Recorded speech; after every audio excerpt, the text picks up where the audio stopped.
మన పూర్వీకుల కాలంలో నిర్మించిన ఆలయాల్లో ఎన్నో అందాలు, అద్భుతాలు, రహస్యాలు దాగి ఉన్నాయి. వాటిలో మనం కొన్ని విషయాలను మాత్రమే తెలుసుకున్నాం. అయితే మనకు తెలియని మిస్టరీలు చాలానే ఉన్నాయి. అందులోనూ మన తెలుగు రాష్ట్రాల్లోని ఆలయాల్లో అనేక అద్భుతాలు దాగి ఉన్నాయి. అందులో ఒక దేవాలయమే మహానంది పుణ్యక్షేత్రం.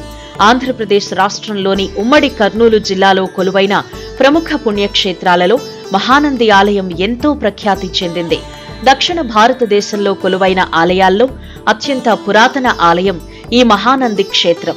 నంద్యాలకు 14 కిలోమీటర్ల దూరంలో ఉన్న మహాక్షేత్రం మహానంది. నల్లమల కొండకు తూర్పున ఉన్న ఒక సుందరమైన ప్రదేశం ఇది. దట్టమైన అడవితో చుట్టుముట్టబడిన ప్రకృతి సిద్ధమైన అందాల శ్రేణిలో ఉంటుంది. మహానందీశ్వర ఉత్సవం ఫిబ్రవరి, మార్చిలో జరుపుకుంటారు. భారతదేశంలోని అన్ని ప్రాంతాల నుండి యాత్రికులు, పర్యాటకులు, ముఖ్యంగా దక్షిణ భారతీయులు సంవత్సరం పొడవునా ఈ ప్రదేశాన్ని సందర్శిస్తారు. నంద్యాల జిల్లాకు సమీపంలో ఉండే ఈ ఆలయంలో ఇప్పటికీ వీడని మిస్టరీలెన్నో ఉన్నాయి. ఇక్కడ 365 రోజుల పాటు నీరు స్వచ్ఛంగా, పరిశుభ్రంగా ఉంటుంది. ఇక్కడి నీటిని తీర్థంగా భావిస్తారు. ఈ సందర్భంగా మహానంది ఆలయ విశిష్టత, ఇక్కడుండే ఆలయ రహస్యాల గురించి ప్రత్యేక కథనం ద్వారా మహాప్రస్థానం టీవీ చూపించబోతోంది. సాక్షాత్తు పరమేశ్వరుడే ఆవు రూపంలో వెలసిన క్షేత్రం మహానంది. నల్లమల పర్వతాల అడవుల్లో వెలసిన ఈ పుణ్యక్షేత్రంలో పరమశివుడు స్వయంభువుగా గోవు ఆపద ముద్ర రూపంలో వెలిశాడు. ఇది ప్రముఖ శైవ క్షేత్రం. ఇక్కడ గల స్వామి మహానందీశ్వరుడు, అమ్మవారు కామేశ్వరిదేవి. ఇక్కడి మహానందీశ్వర దేవాలయం 7వ శతాబ్ది నాటిది. మహానంది క్షేత్రం మన దక్షిణ భారతదేశంలో అత్యంత ప్రాచీనమైనటువంటి పురాతనమైనటువంటి క్షేత్రము.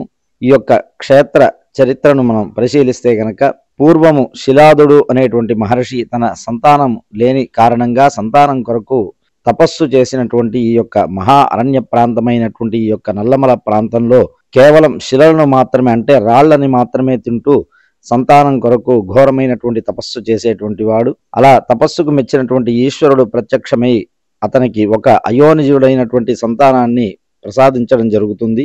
అలా ఈశ్వర ప్రసాదంగా కలిగినటువంటి సంతానానికి నందనుడు అనేటువంటి నామకరణం చేసి చక్కగా విద్యాబుద్ధులు నేర్పిస్తూ వేద శాస్త్రములన్నీ కూడా అభ్యసిస్తూ ఆ యొక్క పిల్లవాడిని పెంచడం జరుగుతుంది. కొంతకాలానికి ఆ యొక్క పిల్లవాడు నందనుడు అనేటువంటి ఆ యొక్క మహర్షికి కూడా తన తండ్రి వల్లే ఈశ్వరుడి పైన అచంచలమైనటువంటి భక్తి విశ్వాసాలు కలిగి నేను కూడా ఈ యొక్క శరీరాన్ని ఈశ్వరుడు సేవలోనే చేస్తూనే తరించాలి అనేటువంటి కోరికను మనస్సులో ఆకాంక్షిస్తూ ఇదే తన తండ్రి ఎక్కడైతే తపస్సు చేశాడో అదే ప్రాంతంలో తను కూడా కొన్ని వేల సంవత్సరాల పాటు పంచాగ్ని మధ్యస్థుడయి తపస్సు చేసినటువంటి కారణంగా ఈశ్వరుడు ప్రత్యక్షమవగా, స్వామి ఎల్లవేళలా మీ యొక్క పాదద్వంద్వం యందు నేను జీవించే విధంగా నాకు మీరు ఈ యొక్క జీవనానికి సార్థకత కలిగించాలని చెప్పి ఈశ్వరుణ్ణి కోరగా, అతను కోరుకున్నటువంటి కోరిక పారమార్థికంగా ఉన్నందువలన అతని యొక్క భక్తి విశ్వాసాలు తనపై అపారంగా ఉంది అనేటువంటి విషయాన్ని గుర్తించినటువంటి ఈశ్వరుడు నందనుడుగా ఉన్నటువంటి ఆ యొక్క మహర్షిని ఎద్దుగా మార్చి, అంటే నందిగా మార్చి తన యొక్క వాహనంగా స్వీకరించినటువంటి మహాస్థలమే ఈ యొక్క మహానంది క్షేత్రం అనేటువంటి క్షేత్రం. నందీశ్వరుడు జన్మించినటువంటి స్థలం ఈ యొక్క ప్రాంతం. కాబట్టి ఈ యొక్క ప్రాంతంలో అంతా కూడా మనకి నంద్యాల అంటూ, నంది కొట్కూరంటూ అంతా నంది పేర్లతో ఎక్కువగా ఈ ప్రాంతంలో అంతా నామకరణం ఉంటుంది, ఊర్ల పేర్లు కూడా. ఆ రకంగా నందీశ్వరుడు జన్మించినటువంటి ఈ యొక్క క్షేత్రంలో కృతయుగం నాటు ఇది వెలసినట్టుగా మనకి పద్మపురాణం గాని, స్కాంద పురాణం గాని, లింగ పురాణంలో ఈ యొక్క క్షేత్ర గాథలు అనేటువంటిది మనకి విస్తృతంగా తెలియపరిచి ఉన్నారు. ఇచ్చట గల శివలింగం ఎత్తుగా కాక కొంచెం తప్పటగా ఉంటుంది. పుట్టలో గల స్వామివారికి ఆవు పాలిస్తూ ఉండగా కోపించిన యజమాని ఆవుని కొట్టగా, పుట్టలో గల స్వామివారిని ఆవు తొక్కుట వలన లింగం కొంచెం అణిగి ఉంటుంది. ఆవు గిట్ట గుర్తు లింగంపై ఉంటుంది. శుద్ధ స్ఫటిక వర్ణంలో కనిపించే జలం జలజలా ప్రవహించే దృశ్యం మహానంది ప్రత్యేకత. ఈ పుష్కరిణిలు విశ్వబ్రాహ్మణ శిల్పుల యొక్క పనితనాన్ని తెలియచేస్తాయి. ప్రధాన ఆలయానికి, ఆలయ ముఖద్వారం గోపురానికి మధ్యలో ఉన్న పుష్కరిణిలోకి స్వచ్ఛమైన నీరు సర్వవేళలా గోముఖ శిలల నుండి ధారావాహకంగా వస్తూ ఉంటుంది. ప్రధాన ఆలయంలోని లింగం కింద భూమిలో 5 నీటి ఓటలు ఉన్నాయి. లింగం కింద నుండి నీరు ఊరుతూ ఉంటుంది.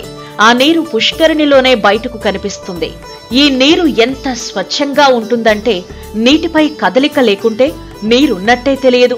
ఇక్కడి శివలింగం కింది నుంచి ఏడాది పొడవునా ఒకే స్థాయిలో స్వచ్ఛమైన ఔషధ గుణాలున్న నీటి ప్రవాహం కొనసాగుతూ ఉంటుంది. వేసవిలో చల్లగా, శీతాకాలంలో వెచ్చగా, వానాకాలంలోనూ మలినాలు లేకుండా తేటగా, సూది సైతం స్పష్టంగా కనబడే స్థాయి స్వచ్ఛతతో ఉండడం ఈ నీటి ప్రత్యేక లక్షణం. 5.5 అడుగుల లోతున్న కిందనున్న రూపాయి బిళ్ళ చాలా స్పష్టంగా కనబడుతుంది. ఆలయ ఆవరణలో కొన్ని బావులున్నాయి. అన్నింటిలోనూ ఇలాంటి నీరే ఉంది. ఈ నీటిని తీర్థంగా భక్తులు తీసుకువెళ్తారు. ఇచ్చట బ్రహ్మ, విష్ణు, రుద్ర గుండాలు ఉన్నాయి. గర్భాలయం ఎదుట ఉన్న పెద్ద నంది, దాని ఎదుట ఉన్న చక్కని పుష్కరిణిని కలిపి ఈ క్షేత్రానికి మహానంది అనే పేరొచ్చింది. ఇక్కడ స్వామి కింద నుంచి జలం రావడం అనేటువంటిది చాలా అద్భుతం. ఇది మనకి భారతదేశంలోనే కాదు, ఎక్కడా కూడా ఇంత వేగంగా వచ్చేటువంటి నీరు అనేటువంటి జల సంపద ఎక్కడ కూడా మనకి కనిపించదు. ఆ యొక్క స్వామి తపస్సు చేసినటువంటి పుట్ట ఏదైతే ఉంటుందో ఆ పుట్ట కింద నుంచి కూడా పశ్చిమ వాహినిగా, నిరంతర వాహినిగా కొన్ని వేల లక్షల సంవత్సరాలుగా ఈ యొక్క జలం అనేటువంటిది ఒకే సందర్భంగా ఒకే రకంగా పారుతూ ఉంటుంది. నీటిలో అనేకమైనటువంటి గ్రాంధిక శక్తులు కూడా ఉన్నాయని చెప్పి అంటారు. ఈ యొక్క నీటిలో స్నానం చేయడం వలన మనకి శరీరంలో ఉండేటువంటి అనేక రుగ్మతలు కూడా, చర్మ రోగాలన్నీ కూడా పోగొట్టున్నటువంటి సందర్భాలు భక్తులు 40 రోజుల పాటు నిరంతరం ఉదయం సాయంత్రం స్నానం చేసి పోగొట్టుకున్నటువంటి సందర్భాలు ప్రత్యక్షంగా అనేకం మేము చూసి ఉన్నాము. ఈ యొక్క అంతనే కాకుండా మనకి ఎక్కడైతే గంగాదేవి అనేటువంటిది కాశీలో ఉంటుందో ఆ యొక్క గంగాదేవి జనులంతా కూడా స్నానం చేసినట్టు వదిలినటువంటి ఆ యొక్క పాపాలని స్వీకరించి నేను పునీతురాలవ్వాలంటే నేను ఎక్కడికి వెళ్ళి స్నానం చేయాలని చెప్పి ఈశ్వరుని కొరగా స్వయంగా ఈశ్వరుడు ఇట్లా భూలోకంలో నందీశ్వరుడు తపస్సు చేసినటువంటి ఒక దివ్య ధామం ఉన్నది. అక్కడ ఉండేటువంటి ఆ యొక్క తీర్థంలో స్నానం చేస్తే గనక నీవు స్వీకరించినటువంటి పాపములన్నీ కూడా నశిస్తాయని చెప్పి స్వయంగా గంగకు చెప్పడం. ప్రతి సంవత్సరం కూడా వైశాఖ శుద్ధ సప్తమి రోజున ఆ యొక్క గంగాదేవి మహానంది క్షేత్రంలో ఉన్నటువంటి ఈ యొక్క తీర్థంలో వచ్చి స్నానం ఆచరిస్తున్నట్టుగా మనకి అనేక గ్రంథ ఆధారపూర్వకంగా మనకి పురాణాల్లో అంతా కూడా చెప్పబడి ఉన్నది. కాబట్టి ఈ యొక్క నీరు అంత మాత్రమే కాకుండా సుమారుగా ఈ యొక్క క్షేత్రాన్ని చుట్టూ ఉన్నటువంటి 4000 ఎకరాల సాగుబడికి కూడా నిరంతరంగా ఈ యొక్క నీరు అనేటువంటిది ఉపయోగపడుతుంది. మహాశివరాత్రి పుణ్య దినాన, లింగోద్భవ సమయాన అభిషేకం, కళ్యాణోత్సవం, రథోత్సవాలు జరుగుతాయి. కోదండ రామాలయం, కామేశ్వరిదేవి ఆలయం ఇతర దర్శనీయ స్థలాలు. మహానందికి 18 కిలోమీటర్ల పరిధిలో 9 నంది ఆలయాలు ఉన్నాయి. వీటన్నింటికీ కలిపి నవనందులని పేరు. ఈ ఆలయంలో మరో ప్రత్యేకత ఉంది. అదేమంటే గర్భాలయానికి పక్కన ఒక శిలా మండపం ఉంది. అవి నవీన కాలంలో చెక్కిన శిల్పాలు. ఆ శిలా స్తంభాలపై ఆ శిల్పి తల్లిదండ్రుల శిల్పాలు చెక్కి తల్లిదండ్రులపై తనకున్న భక్తిని చాటుకున్నాడు. పూర్వీకులు తెలిపిన కథానుసారం ఒక ఋషి నల్లమల కొండల్లో చిన్న ఆశ్రమం ఏర్పాటు చేసుకుని కుటుంబంతో జీవించేవాడు. అతడు శిలాభక్షకుడై ఎల్లప్పుడూ తపోధ్యానంలో నిమగ్నమై ఉండేవాడు. ఆ మేరకు ఆయన్నంతా శిలాదుడని పిలిచేవారు.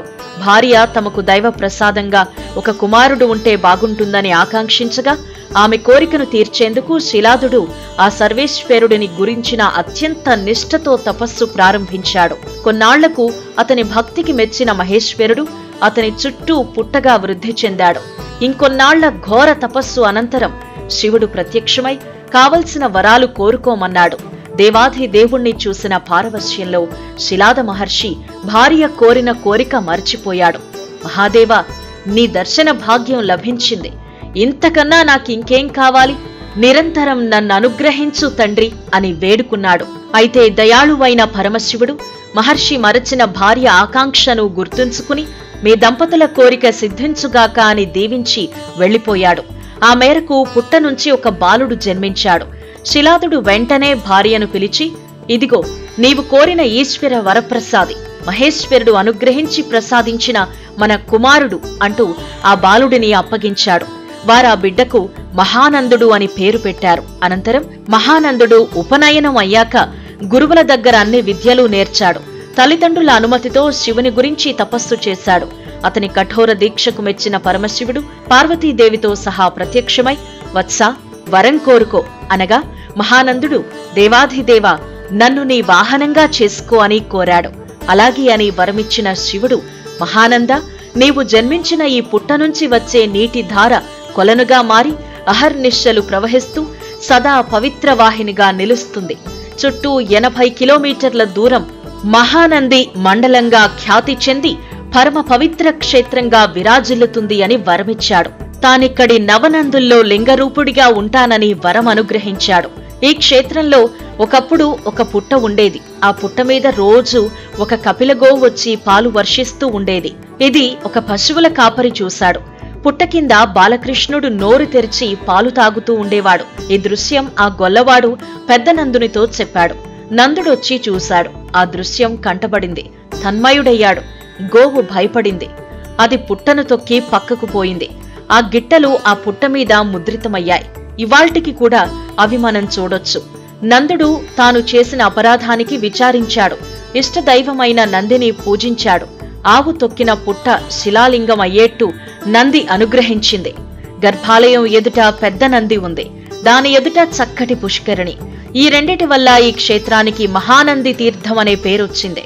మహానంది క్షేత్రము రాష్ట్ర వ్యాప్తంగా ప్రసిద్ధమైన పుణ్యక్షేత్రము. ఈ క్షేత్రానికి భక్తులు సుమారుగా శని, ఆది, సోమవారంలో 10,000 పైన భక్తులు వస్తుంటారు. మిగతా రోజుల్లో 4,000 నుంచి 6,000 మధ్యలో భక్తులు వస్తున్నారు. ఇతర రాష్ట్రాలైన కర్ణాటక, తమిళనాడు నుంచి ఎక్కువ సంఖ్యలో భక్తులు వస్తున్నారు. ఇక్కడ వేల సంఖ్యలో భక్తులు వస్తున్నారు, కానీ వారికి తగినన్ని వసతి గదులు అనేది చాలా తక్కువగా ఉన్నది. ఈ విషయాన్ని దృష్టిలో పెట్టుకుని మా గౌరవనీయులైన ఎమ్మెల్యే చక్రపాణి రెడ్డి గారు సహాయ సహకారములతో టీటీడీ వారి నిధుల నుంచి సుమారుగా 4,60,00,000 రూపాయలు శాంక్షన్ చేయించుకొని ప్రస్తుతము అవి నిర్మాణ రూపంలో ఉన్నాయి. అదేవిధంగా నేను వచ్చినప్పుడు ఇక్కడికి టెంపుల్ బ్యాంక్ బ్యాలెన్స్ షీట్ 65 లక్షలు మాత్రమే ఉండేది. ఇక్కడ ఎస్టాబ్లిష్మెంట్ ఛార్జెస్ సుమారుగా 40 లక్షలు పైబడి ఉంది. కొన్ని కఠినమైన నిర్ణయాలు తీసుకొని ఆలయ సిబ్బందితో కానీ అర్చకులతో కానీ సుమారుగా ప్రస్తుతము 12 కోట్ల పైబడి ఉండడము, 2 కోట్ల పైబడి ఫిక్స్డ్ డిపాజిట్ చేయడము, మా ఆలయ సిబ్బందికి సుమారుగా 2 కోట్ల పైబడిన వేతనాలు ఇంతకుముందు ఇవ్వనివన్నీ ఇవ్వడం జరిగింది. అదేవిధంగా ఇక్కడ కోనేరులు అనేది మహానంది క్షేత్రం అంటే కోనేరులు ప్రసిద్ధి. ప్రతి భక్తుడు కోనేరులో స్నానం చేసి స్వామివారిని, అమ్మవారిని దర్శనం చేసుకుంటారు. ఇతర రాష్ట్రాల నుంచి వచ్చే చాలా మంది భక్తులు కోనేరుల కోసమే ఎక్కువ సంఖ్యలో భక్తులు వస్తుంటారు. అవి కోనేరులు కూడా చాలా చిన్న దశలో ఉన్న విషయాన్ని గమనించేసి గౌరవ మంత్రివర్యులను, కమిషనర్ గారిని కలిసేసి సిజిఎఫ్ నిధుల్ని సుమారుగా 80 లక్షలతో శాంక్షన్ చేయించుకొని ప్రస్తుతము ఒక కోనేరును నిర్మించడం జరిగింది. మిగతా కోనేరులు కూడా శివరాత్రి లోపల నిర్మించాలని చెప్పేసి గౌరవనీయులైన ఎమ్మెల్యే గారు తెలియజేయడం జరిగింది. శివరాత్రికి ఇక్కడికి వచ్చే భక్తులకి అనుగుణంగా అన్ని కార్యక్రమాలు, అన్నదాన కార్యక్రమాలు కానీ, వచ్చిన భక్తులకందరికీ మజ్జిగ వితరణ చేయించడంలో కానీ, మంచినీటి వసతిని కల్పించడంలో కానీ, ఇవన్నీ దాతల ద్వారా పట్టుకొని ప్రతి భక్తునికి వచ్చిన ద్వారా ఎటువంటి ఇబ్బంది లేకోకుండా చేస్తున్నాము. శివరాత్రి మహోత్సవానికి సుమారుగా ఒక రథోత్సవానికి 60,000 పైబడి భక్తులు హాజరవుతారు. ఇది ఎక్కడా లేదు. ఇలాంటి వచ్చిన ప్రతి భక్తునికి ఏ చిన్న ఆటంకం లేకుండా చేస్తున్నాము. ఈ సంవత్సరమే రాహుకేత మండపాన్ని దాతల ద్వారా నిర్మించేసి కొత్తగా పూజా కార్యక్రమాలు కూడా ప్రవేశపెట్టడం జరిగింది.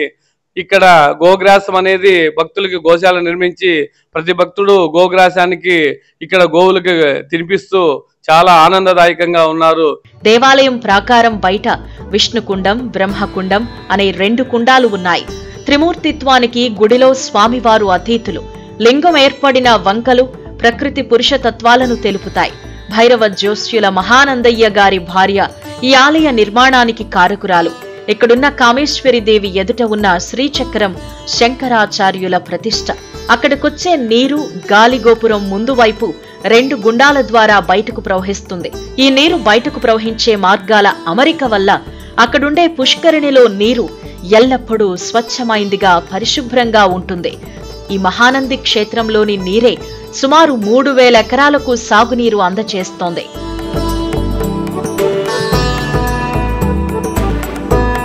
కార్తీక మాసంలో సోమవారం రోజున నంద్యాల చుట్టూ కొలువై ఉన్న నవనందులను దర్శిస్తే సకల పాపాలు తొలగిపోతాయని పెద్దలు చెబుతారు. సూర్యోదయం నుండి సూర్యాస్తమయం లోపల ఈ క్షేత్రాలన్నింటినీ దర్శిస్తే కుటుంబమంతా ఆయురారోగ్యాలతో ఉండి కోరిన కోరికలిట్టే తీరుతాయని భక్తుల ప్రధాన విశ్వాసం. నంద్యాల పట్టణంలో ప్రమథనంది, ఆంజనేయ స్వామి ఆలయంలో అంతర్భాగంగా నాగనంది, సోమనంది ఉన్నాయి. అలాగే బండి ఆత్మకూరు మండలం పరిధి సోమయాజులపల్లి సమీపంలో శివనంది, నల్లమల అడవిలో కృష్ణనంది, మహానంది క్షేత్రం ఆవరణలో మహానందితో పాటు వినాయకనంది, గరుడనంది, సుమారు 10 కిలోమీటర్ల దూరంలోని తమడపల్లెకి 2 కిలోమీటర్ల దూరంలో సూర్యనంది క్షేత్రం ఉన్నాయి. ఈ నందులన్నింటినీ ఒకే రోజు సూర్యోదయం నుంచి సూర్యాస్తమయం లోపు భక్తి శ్రద్ధలతో దర్శించుకుంటే పుణ్యలోకాలు ప్రాప్తిస్తాయని భక్తుల విశ్వాసం. Hi, I am Kritika. Came from Hubli. This climate is very cool and this temple is very mysterious. I like this temple and this atmosphere is very wonderful. I like that. Village వచ్చేసి తంగడపల్లి గ్రామం అండి. మండల్ వచ్చేసి Choutuppal mandal, Yadadri district స్వామి. ఇక్కడ మేము దాదాపు 35-40 years ఉంది మేము ఇక్కడికి మహానందికి వస్తున్నాము. దర్శనం ప్రతి సంవత్సరం వచ్చి దర్శనం చేసుకుని వెళ్తున్నాం సార్. దర్శనానికి మాత్రం మాకు బాగా కన్వీనియంట్ ఉంటుంది, వాటర్ కన్వీనియంట్ బాగుంటుంది స్వామి. పేరు సత్యనారాయణ గౌడ్, యాదాద్రి డిస్ట్రిక్ట్ చౌటుపల్లి నుంచి వచ్చాం. స్వాములందరూ అయ్యప్ప మాలేసి వెళ్ళేటప్పుడు దారిలో మహానంది ఇక్కడ స్నానం చేస్తే ఆరోగ్యంగా గానీ ఉల్లాసంగా ఉంటుంది కాబట్టి చాలా బాగుంటుందని చెప్పి ఎప్పుడైనా ప్రతి సంవత్సరం పోయేటప్పుడు ఇక్కడ వచ్చి దర్శనం చేసుకొని ఇక్కడ మహానంది దగ్గర స్నానం చేసి వెళ్తూ ఉంటాం. వద్దం జగన్ గౌడ్, మా తంగడపల్లి గ్రామం, చౌటుపల్లి మున్సిపాలిటీ. నేను ఫస్ట్ టైం వచ్చినా, నాకు చాలా మంచిగా అనిపించింది ఇక్కడ స్నానం చేసినందుకు. ఎంతో జర్నీ చేసినా కానీ ఇక్కడ రాగానే నాకు ఉల్లాసంగా ఫ్రీగా అనిపించింది. నా పేరు ఐశ్వర్య, మాది గుంటకల్. ఇక్కడ 3 కోనేర్లు ఉంటాయి, ఒకటేమో గుడికి దగ్గరలో, 2 బయట ఉంటాయి. ఇక్కడ నీరు చాలా స్వచ్ఛంగా ఉంటుంది. ఇక్కడ ఇంకా రాధాకృష్ణుల విగ్రహాలు ఉంటాయి. అమ్మవారిని చాలా అందంగా అలంకరించి ఉంటారు. ఒక పెద్ద నంది, ఇది నవనందుల్లో ఒక ముఖ్యమైన నంది. ఇక్కడ ఒక పెద్ద ఆవు ఉంటుంది అటు సైడ్. ప్రతిరోజు వేకువజామున ఆలయ శుద్ధి 4:30 నుంచి 5:30 వరకు బిందె సేవ, 5:30 నుంచి సుప్రభాత సేవ, 6 నుంచి 6:30 వరకు అష్టవిధ మహామంగళ హారతుల పూజలు. ఈ సమయంలోనే భక్తులకు స్వామివారి నిజరూప దర్శనం ఉంటాయి. ఇదే రీతిలో సాయంత్రం 6 నుంచి 6:30 వరకు ఉదయం జరిపినట్టుగానే అష్టవిధ మహామంగళ హారతులు, నిజరూప దర్శనం ఉంటాయి. అంతేకాక భక్తులకు ప్రతిరోజు ఉదయం 5:30 నుంచి రాత్రి 9 గంటల వరకు దైవ దర్శనం ఉంటుంది. మధ్యాహ్నం సమయంలో మాత్రం కేవలం 15 నిమిషాలు నివేదన సమయంలో దర్శనం నిలుపుదల చేస్తారు. ఆ తరువాత దర్శనం మామూలే. రుద్రగుండం పుష్కరిణిలో ఉదయం 5:30 నుంచి మధ్యాహ్నం 12 గంటల వరకు, మళ్లీ మధ్యాహ్నం 3 గంటల నుంచి సాయంత్రం 5 గంటల వరకు, తిరిగి 6:30 నుంచి రాత్రి 8 గంటల వరకు పుణ్య స్నానాలకు అనుమతి ఉంటుంది. వీటి మధ్య కాలంలో బయట ఉన్న 2 చిన్న కోనేర్లలో నిరంతరం పుణ్య స్నానాలు చేయవచ్చు. మహానందిలో అనేక గెస్ట్ హౌస్లు, హోటల్స్ ఉన్నాయి. గుడికి సమీపంలో శంభుప్రియ గెస్ట్ హౌస్, బ్రాహ్మణ కరివేన నిత్యాన్నదాన సత్రం, Haritha hotel, hotel Balaji, new Udupi hotel, Srikrishna deluxe AC, non AC, Shivapriya lodge మొదలైనవి యాత్రికులకు వసతి సదుపాయాలను అందిస్తున్నాయి. భోజనం చాలా బాగుంది స్వామి. వీళ్ళు కూడా నిదానంగా తినమని చాలా సంతృప్తిగా భోజనం వడ్డిస్తున్నారు. సాంబారు, పెరుగు అన్ని ఉన్నాయని చెప్పి స్వామి శరణం, స్వామియే శరణమయ్యప్ప. అన్నదానం గానీ చాలా బాగుంది, విధానం కూడా బాగుంది, సిస్టమేటిక్ గా బాగుంది. శ్రీశైలం దర్శనం చేసుకుని మహానంది దర్శనం చేసుకున్నాం స్వామి. ఇక్కడ అన్నదాన సత్రంలో అన్నదాన కార్యక్రమం నిత్యాన్నదానం చేస్తున్నారు స్వామి. ఈ యొక్క భోజనం చాలా రుచికరంగా మంచిగా ఉన్నది స్వామి. ఈ నిత్యాన్నదానం చేసేవారికి ఆ అయ్యప్ప స్వామి కరుణా కటాక్షం కలగాలని కోరుకుంటూ స్వామియే శరణమయ్యప్ప. మహానందికి సమీపాన Kadapa airport, Nandyal railway station ఉన్నాయి.